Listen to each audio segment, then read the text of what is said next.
January 1968. The North Vietnamese army launches a surprise attack against American forces in Vietnam. This is the Tet Offensive. There is always a tradition in Vietnam that there was never any fighting on Tet. Tet is the Lunar New Year, and this had been around for decades. But in 1968, the leaders of the North Vietnamese army decided to break with tradition with the hope that they would overwhelm American forces and bring a swift end to the Vietnam War. They threw 85,000 troops at over 125 targets that day. Here's the amazing thing. The United States and its allies repelled every single attack, every single one. At the end of most of the major fighting, which had ceased after about a week, the Americans had lost fewer than 1,000 troops. The North Vietnamese lost 35,000 of the 85,000 troops they attacked with. In fact, if we look at the Vietnam War as a whole, the United States lost 58,000 men. The North Vietnamese lost 3 million people. And America actually won most of the major battles that it fought in that war, which raises a very interesting question. How do you win all the battles, decimate your enemy, and lose the war? As it turns out, we don't really have a clear understanding of what winning and losing always means. There are other definitions. In 1986, a philosopher by the name of James Carse articulated that if you have at least one competitor, you have a game. And there are two types of games: finite games and infinite games. A finite game is defined as known players, fixed rules, and an agreed-upon objective. Football. There's always a beginning, middle, and an end, and if there's a winner, there's going to be a loser. An infinite game is defined as known and unknown players. The rules are changeable, which means you can play however you want, and the objective is to perpetuate the game, to stay in the game as long as possible. When you pit a finite player with a finite player, the system is stable. Football is stable. When you pit an infinite player with an infinite player, the system is also stable. The Cold War was stable because we could not have a winner or a loser, and both kept playing just to keep the game in play. In an infinite game, because there is no winner or loser, one of the players drops out of the game when they run out of the will or the resources to continue to play, but the game continues with them or without them. Problems arise, however, in an infinite game when you pit a finite player with an infinite player, because finite players are playing to win, and an infinite player is playing to keep playing, and both will make strategic choices accordingly. And this is what happened to the United States in Vietnam. The United States was fighting to win, and the North Vietnamese were fighting for their lives. And what always happens to a finite player playing in the infinite game is you get caught in quagmire. You run through the will and the resources that are required to keep playing. I had a real-life experience that helped me really recognize what this looks like in the business world. I spoke at an education summit for Apple, and I also spoke at an education summit for Microsoft. At the Microsoft summit, the vast majority of the executives spent most of their presentations talking about how to beat Apple. At the Apple summit, 100% of the executives spent 100% of their presentations talking about how to help teachers teach and how to help students learn. One was obsessed with where they were going, the other one was obsessed with beating their competition. Guess which one was in quagmire? Guess which one was racing through the will and resources needed to stay in the game? At the end of my talk at Microsoft, they gave me a gift. They gave me the new Zune when it was a thing. The Zune was Microsoft's response to the iPod. And this little piece of technology they gave me was absolutely fantastic. It was beautifully designed. The user interface was intuitive. It was simple to use. It was really a fantastic little piece of technology. So at the end of my Apple talk, I was sharing a taxi with a very senior Apple executive, employee number 54 to be exact, and I couldn't help myself. I had to stir the pot. So I turned to him and I said, you know, Microsoft gave me their new Zune. It is so much better than your iPod Touch. And he looked at me and he said, I have no doubt. And the conversation was over. Because he understood that sometimes you have the better product and sometimes they have the better product. The goal is not to win. The goal is not to beat your competitor. The goal is to outlast your competitor. And the more I started to understand this concept of the infinite game, the more I started to recognize that we are players in infinite games every day of our lives. There's no such thing as being number one in your marriage. Good luck with that. There's no such thing as winning global politics. And there's definitely no such thing as winning business. No one is declared the winner of business because there's no finish line. But if we listen to the language of so many leaders, they talk about being number one, being the best, and beating their competition. Based on what? Based on what agreed upon metrics? Based upon what agreed upon timeframes? Which means we have so many companies that are being led by people who are playing within a finite mindset, playing to win, in a game that is an infinite game. There is no finish line. And when we play with a finite mindset in the infinite game, there's a few very predictable and consistent outcomes. The decline of trust, the decline of cooperation, and the decline of innovation. Which means we actually have to learn to play for the game we're actually in. So if we have to play with an infinite mindset for this infinite game of business that we're actually in, the question is, how do we do it? There are 5 practices that we have to do, that we have to practice. 5 things we have to practice. Number 1, we have to advance a just cause. Number 2, we have to build trusting teams. Number 3, we have to study our worthy rivals. Number 4, we have to maintain a capacity for existential flexibility. And number 5, we have to have the courage to lead. Okay, just cause.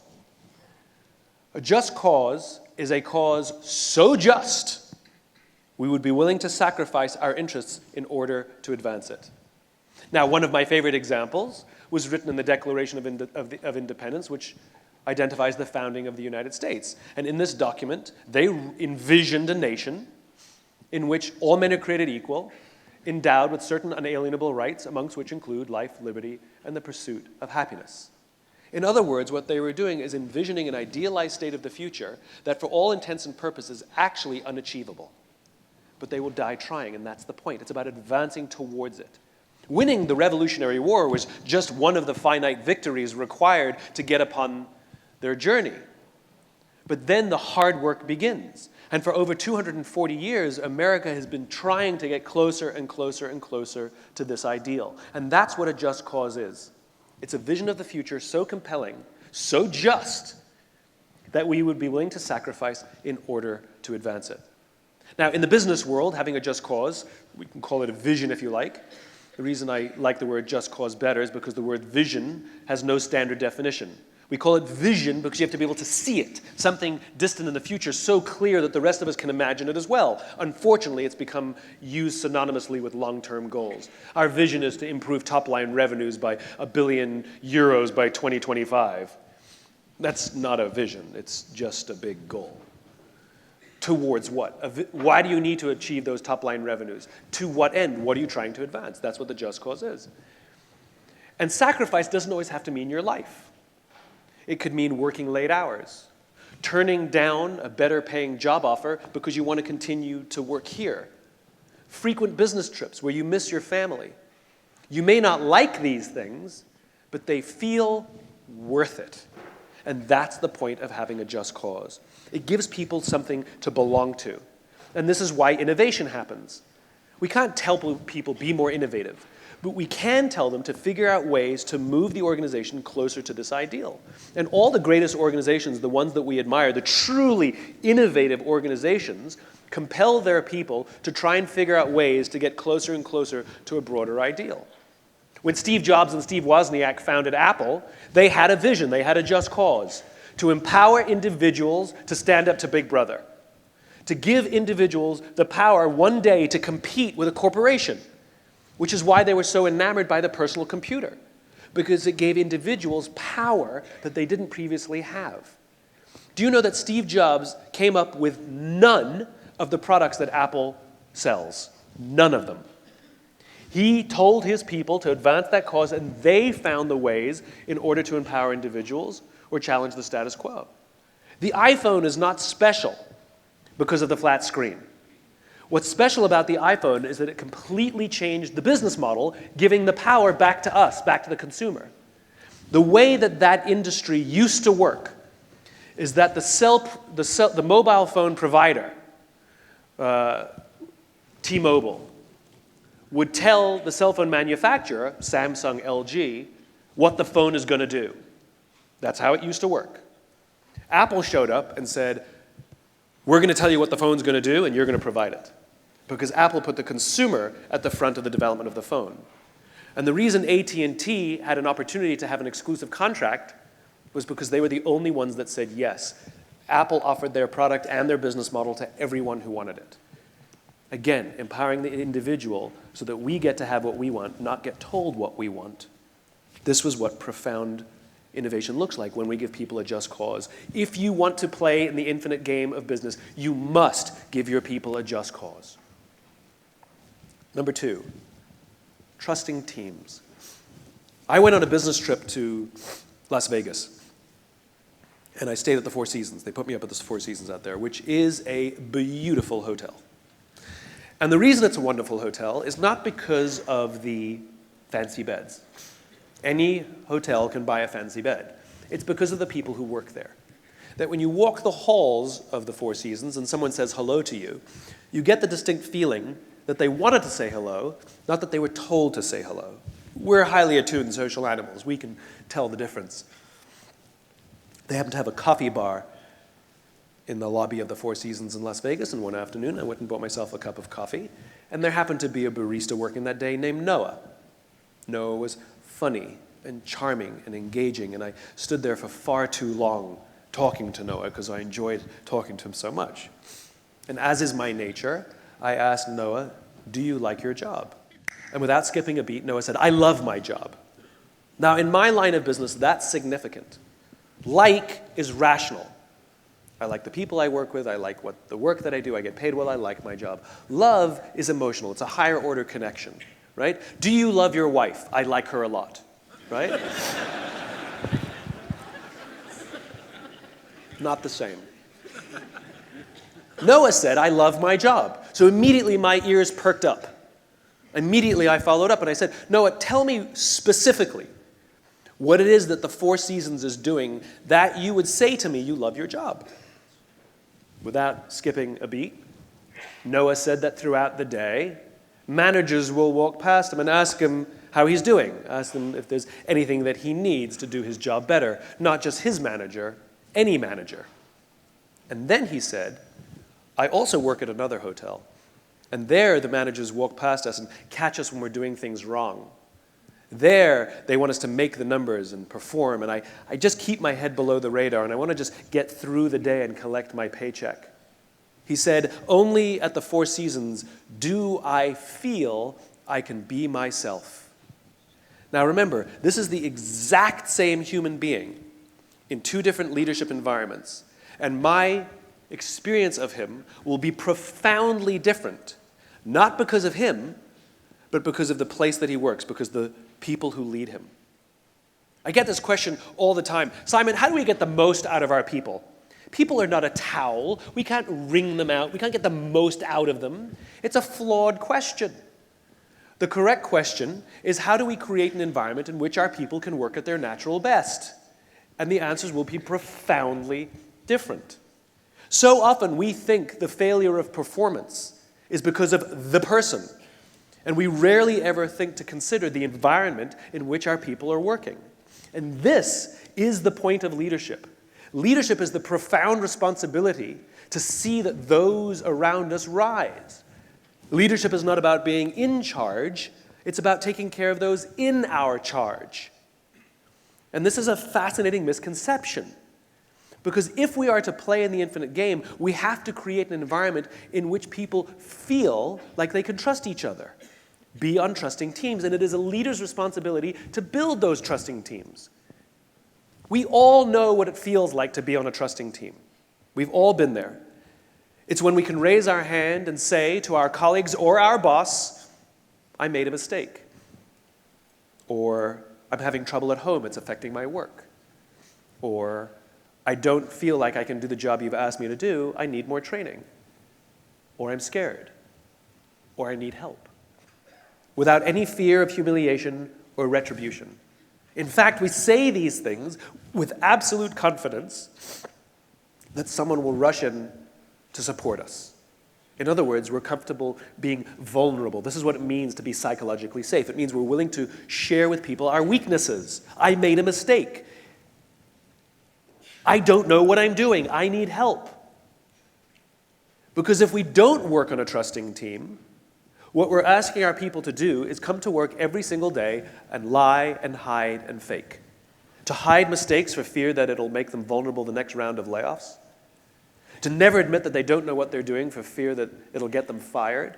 Never admit undue stress that one is suffering. And definitely don't ask for help. Instead, people pretend that they know how to do everything when they don't and say that everything's going perfectly when it isn't. And in that kind of model, it can work for a while, but eventually the cracks start to build, and eventually something's going to break. We know what this looks like in the extreme. We've all seen the video from United Airlines where they dragged a paying customer off the airplane with a broken nose, broken teeth, and a concussion. I feel sorry for every member of that crew because every single one of them knew that that was bad, that was the wrong thing, but none of them intervened. Because they were more afraid of breaking the rules than doing the right thing. They did not feel safe in their own company. I saw evidence of this years before on United. A scene played out in front of me where one of the passengers attempted to board the aircraft before their group number was called, which, as you all know, is a serious crime. And that's exactly how the gate agent talked to him.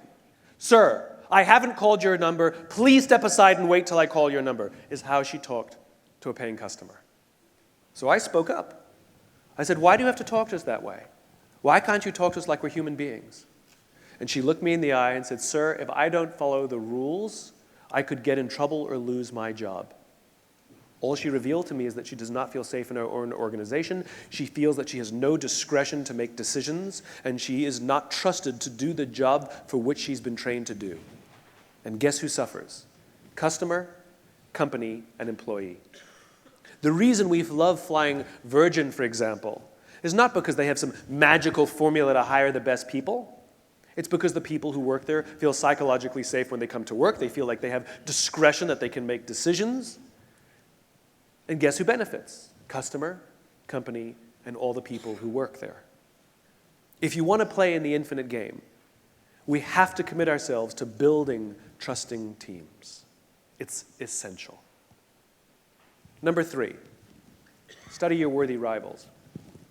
There's another guy who does what I do. He writes books, he gives talks.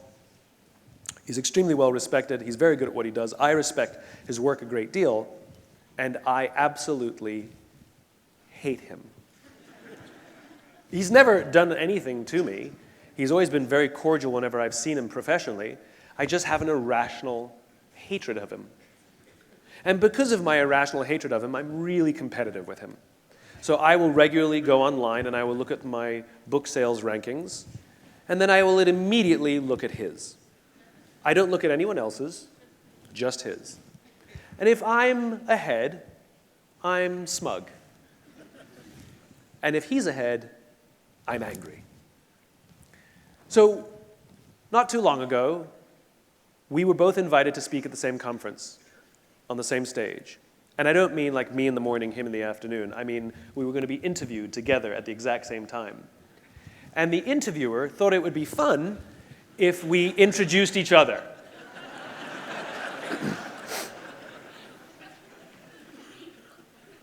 So I went first. I turned to him and I said, you make me really insecure. I said, all of your strengths are all of my weaknesses. And whenever your name comes up, it makes me really uncomfortable. He looked at me and he said, funny, I feel the same about you. The reason I was so competitive with him had nothing to do with him. It had everything to do with me. It's because his strengths revealed to me my weaknesses, and it's very hard to take a hard look at ourselves and admit where we are weak, and it is much easier to take all that uncomfortable energy and direct it as competitive energy against somebody else in our industry. It had nothing to do with him. It was all about me. It turned out to be a profound experience for me, because after that day, I never checked his rankings ever again. Turns out people can buy more than one book. In fact, I recognized that our skills were complementary, and we're much more powerful working together, and we've since become actually very close friends, because we both recognized in each other partnership rather than competition. So in a finite game, we have competitors, and competitors are there to be beaten, to win. But in the infinite game, because there is no such thing as winning, having competitors directs our energy in the wrong place. And rather, we have rivals. Other players in our industry should be viewed as rivals, and some of those rivals are worthy rivals. Some of those rivals are worthy of comparison. And when we can recognize that other players in the game, other companies who sell what we sell, are better than us at certain things. Maybe they have better marketing than we do. Maybe they have better leaders. Maybe they have a better culture. The opportunity is to learn where our weaknesses are and then work on ourselves. The only true competitor in an infinite game is ourselves. It is a game of constant improvement. But if we're ignorant of all the other players in the game, we'll never know where we can excel. Study your worthy rivals. You get to pick whoever you want and however many you want. So pick wisely. Don't pick a company that is a weak company, because then you'll just feel smug all the time and learn nothing and expose all your weaknesses to the market. We can also have worthy rivals inside our own companies. It is very dangerous to create internal competition where we pit our people against each other. And they view each other as competitors, because when our employees view each other as competitors, they will withhold information from each other. They may sabotage each other so they can get ahead of each other when we create internal competition. But absolutely, worthy rivalry internally is very healthy. We've all had the experience where one of our colleagues got promoted and we got angry. Think about that for a second. We got angry at someone else's good fortune. Why not joy? Odds are likely that they do something or have something that we don't, and it makes us feel bad about ourselves, and it's much easier to direct that uncomfortable feeling in anger rather than to take a hard look at ourselves and say, where can I do better? Remember, the goal is constant improvement as individuals or as organizations, and worthy rivals help hold a mirror up to us.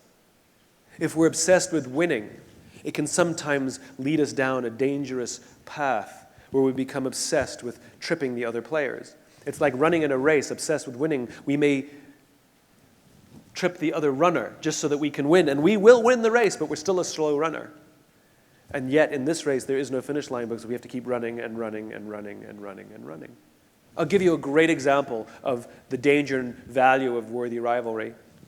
As Starbucks was becoming a thing, it became controversial. People believed that Starbucks was putting small mom-and-pop coffee shops out of business. But the data showed otherwise. The data showed that when Starbucks moved into a neighborhood, mom-and-pop coffee shops actually did better. And the reason was two reasons. One, it brought customers to the area. And two, there was a groundswell to help the mom and pops from grassroots. And so people directed their business towards the mom and pop. And so I had a perfect experience of what it looked like when somebody doesn't have worthy rivalry, where they're not looking to improve.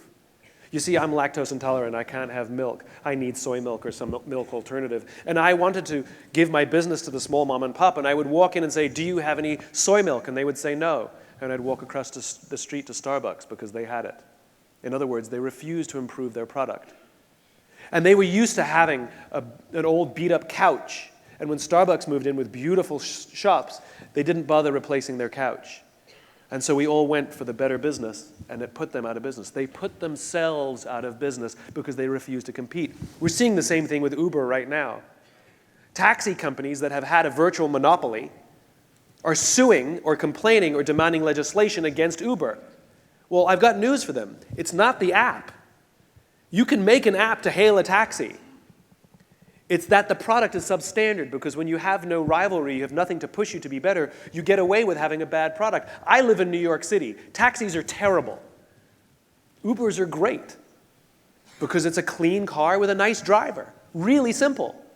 I could call a taxi with an app. I choose not to. Not because of the app, because of the quality of the product.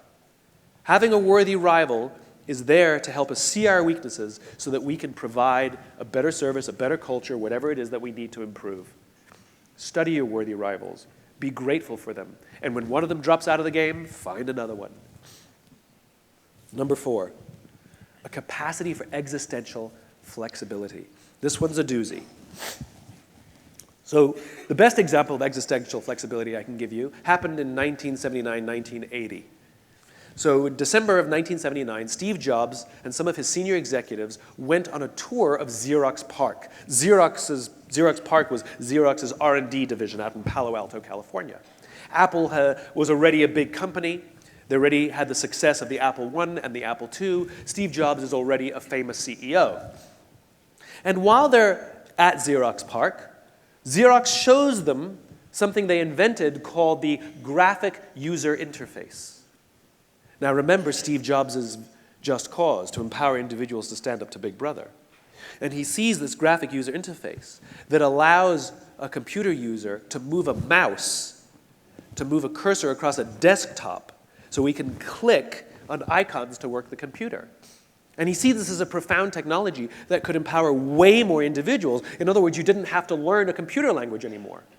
And as they're leaving Xerox PARC, he says to some of his senior executives, we have to invest in this. We have to invest in this graphic user interface thing. And the voice of reason, one of the executives amongst the team, said, Steve, we can't. We've already invested millions of dollars and countless man-hours in a completely different strategic direction. We can't simply walk away from that. We can't simply walk away from that investment. We'll blow up our own company. To which Jobs actually said, better we should blow it up than someone else. That decision led to the Macintosh, a computer platform so profound that it completely changed the way we use computers today. The entire software of Windows is designed to act like a Macintosh. The reason that a computer is on every desk and has become a household appliance was because of his willingness to make a profound strategic shift, to walk away from one investment in order to make another investment to advance the just cause. And that's what existential flexibility is. It's the willingness to make profound strategic shifts in order to advance the just cause. This is different from the daily flexibility we need to do business. I'm talking about big things. And for most leaders, you will never have to have an existential flex, or at most one. But we have to maintain the capacity for it in case we need it, or in case our successors need it. And to have the capacity for existential flexibility, one, you have to have a just cause. Otherwise, how will you know what you're working to advance? Otherwise, it's just chasing shiny objects. And two, you better have trusting teams. Because if you're going to ask your people to make a profound strategic shift, it's going to cause short-term pain. And if we don't have trusting teams, and if people don't know why we're making the shift, they're going to abandon ship, or they're going to hunker down and protect themselves. Rather, if we have that just cause and we have trusting teams, our people will say, this is going to be awful, it's the right thing to do, let's do it. That's existential flexibility. One of the best examples of a company that failed to do it is Kodak. George Eastman had a just cause. It was to democratize photography. Because in his time in the late 19th century, when he basically invented film, prior to that, the only way you could take a photograph was you had to hire a professional photographer. Because photography was complicated and dangerous and chemicals and heavy and tons of equipment. And we just couldn't take our own pictures. And George Eastman was obsessed with simplifying and making it so that we could. And he invented this thing called film that allowed you and I to take pictures of our own families and our own holidays. And the company went on with this just cause to invent color film and slide projectors and all these crazy things, and 110 film that you could drop into your camera. You remember those? Because you were too afraid of threading the film. All of these improvements to make it more and more accessible. And in 1975, one of the engineers at Kodak who believed in George Eastman's founding Just Cause, a man by the name of Steve Sasson, invented the digital camera. The problem was the senior executives had abandoned the Just Cause, and they'd become more finite-minded, way more concerned with short-term financial gains and appeasing Wall Street. And they literally decided to suppress the technology for fear that it would cannibalize film sales. They couldn't imagine putting their company through the short-term hell to become a digital company. So instead, they worked to suppress the technology so they could continue selling film. They knew that they had about 10 years lead time before someone else would figure out this digital thing, once the genie was out of the bottle. And to the year, exactly 10 years later, Fuji and Canon started to show up on the market with their versions of digital cameras. And you know what Kodak did over those 10 years to prepare? Nothing. They did nothing. In fact, they ended up making billions of dollars because all of the Japanese companies were using Kodak patents to make their digital cameras. And so superficially, it looked like Kodak was doing great because money was pouring in. Except then the patents ran out. And 5 years later, the company declared bankruptcy. Because if you're not willing to blow up your own company, the market will blow it up for you. It was inevitable that they were going to go out of business. It was inevitable that a flex had to happen. The question, were they going to make the decision, or was the decision going to be thrust upon them? We have seen this pattern over and over and over again, where companies become protective of their business models rather than advancing their just cause. Finite-minded leaders, finite-minded companies fear surprises. They do not like uncertainty, which is why they look to exert control, and it's much easier to exert control over short time frames, which is why they play shorter and shorter games. Infinite mindset, we embrace opportunity in uncertainty.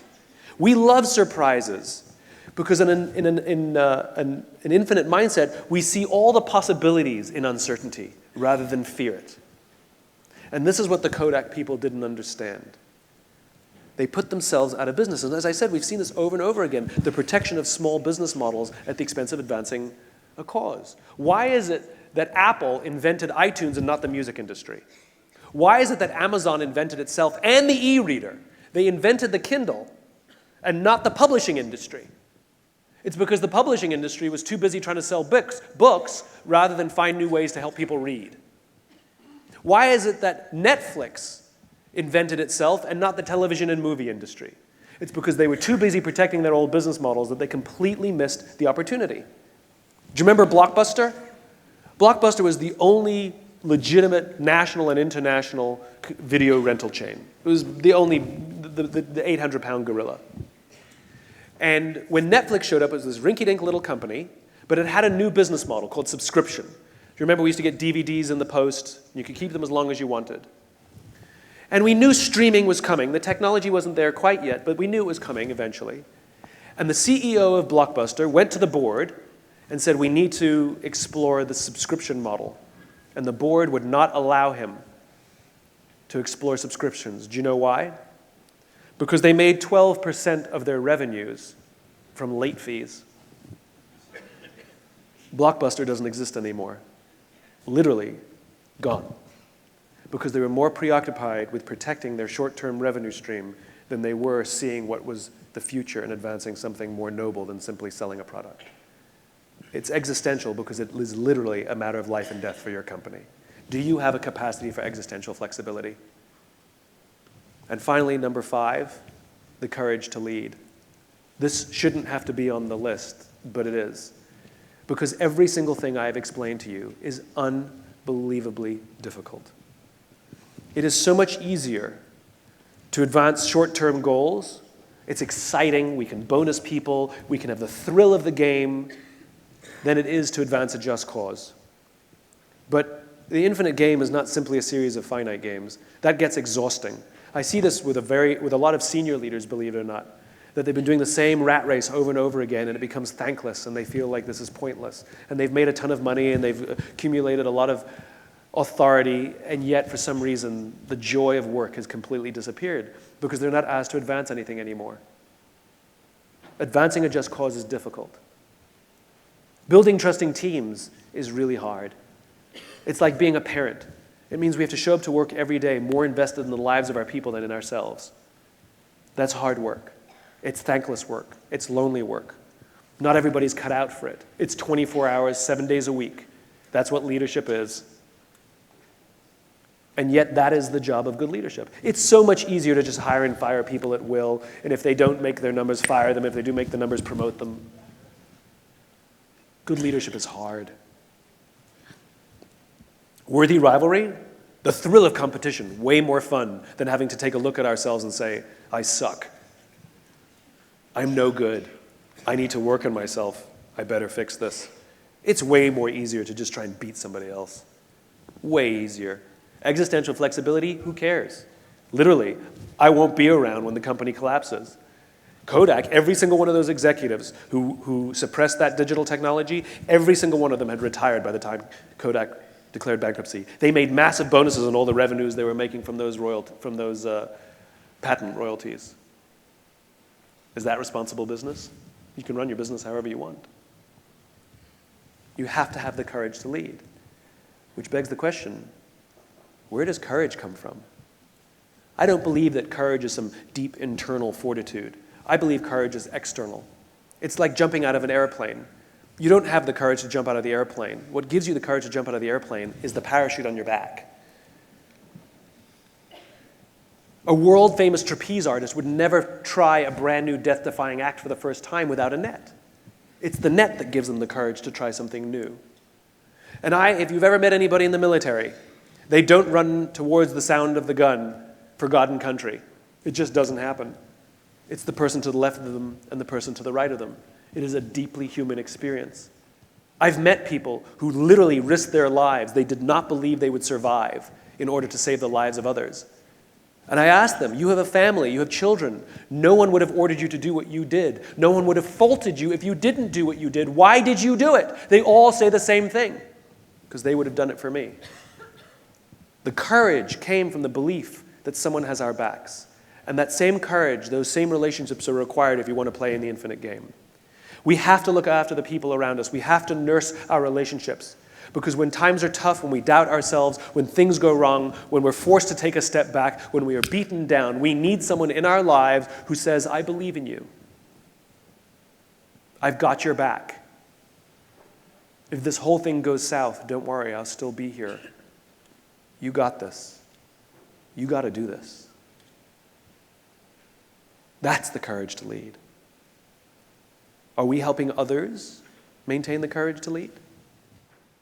All of this discussion about playing in the infinite game and building infinite-minded organizations, it makes us wonder, what does it mean to live an infinite life? Clearly, our lives are finite. We're born, we die, but life is infinite. We come, we go. Life continues with us or without us. We don't get to choose if we want to be players in this game. Once you're born, you're playing. And we don't get to choose the rules of the game. Life is an infinite game. The only choice we get is how we want to play the game. We can choose to live our lives with a finite mindset, which means we want to be more famous than everybody else, richer than everybody else, accumulate more power and more rank than everybody we've ever worked with. And when we die, we take none of it with us. How many of us want on our tombstones the last balance on our bank accounts? Or what your last title was on your business card? Of course not. We want on our tombstones the kind of people we were, the kind of people we were to others. Loving mother, devoted father. It's our service to others that we want to be remembered by. And this is what it means to live our lives with an infinite mindset. It means we show up every day to see that those around us rise. And one day, we will ask somebody who's achieved great things, how did you become who you are today? And they will say your name. The influence that we have in the lives of others, the lessons that we've learned that we can then pass on, the inspiration we can provide, the love that we can give, literally gives us the power to live on beyond our own years. We can literally live on forever in the lives of others. It's just a choice. Thank you very much.